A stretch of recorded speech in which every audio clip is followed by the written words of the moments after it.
పరిటాల రవి హత్యలో జగన్ ప్రమేయం ఉందని రాజమహేంద్రవరం రూరల్ ఎమ్మెల్యే గోరంట్ల బుచ్చయ్య చౌదరి ఆరోపించారు. పరిటాల హత్య కేసు తిరగతోడితే హత్య ప్రణాళిక ప్రమేయం బయటపడుతుందన్నారు. ఓ కులాన్ని కించపరిచినట్లు సాక్షిలో తప్పుడు ప్రచారం చేస్తున్నారని ఆగ్రహం వ్యక్తం చేశారు.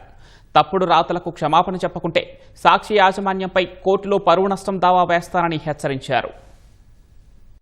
హత్యా రాజకీయాలకు ఆరితేరిన వ్యక్తిని మెల్లా చెబుతున్నాం. పరిటాల రవి హత్య కేసుని మళ్ళా తిరగదోడి విచారణ చేస్తే నీ పాత్ర ఏంటో తెలుస్తుందని కూడా చెప్తా ఉన్నాం.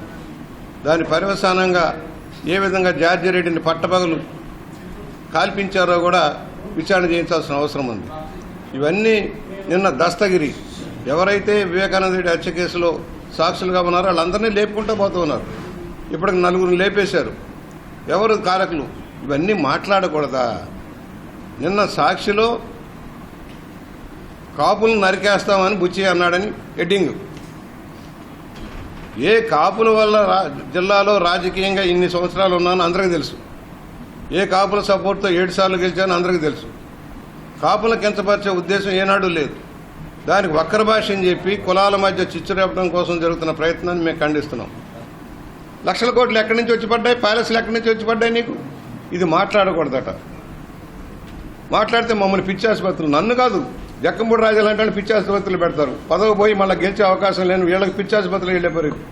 సాక్షి యాజమాన్యానికి హెచ్చరిక చేస్తా ఉన్నాం. సాక్షి టీవీకి హెచ్చరిక చేస్తా ఉన్నాం.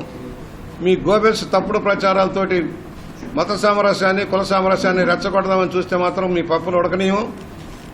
నాయకులు కూడా చెబుతున్నాం, మీ తప్పుడు విధానాలు మానుకోకపోతే తగిన గుణపాఠం చెప్పాల్సిన అవసరం వస్తుంది.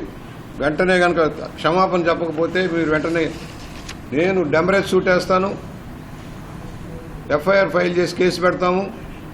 మీరు వెంటనే కనుక దాని సాక్షి సమాధానం చెప్పకపోతే తగిన చర్యలు ఉంటాయని కూడా హెచ్చరిక చేస్తా ఉన్నాం.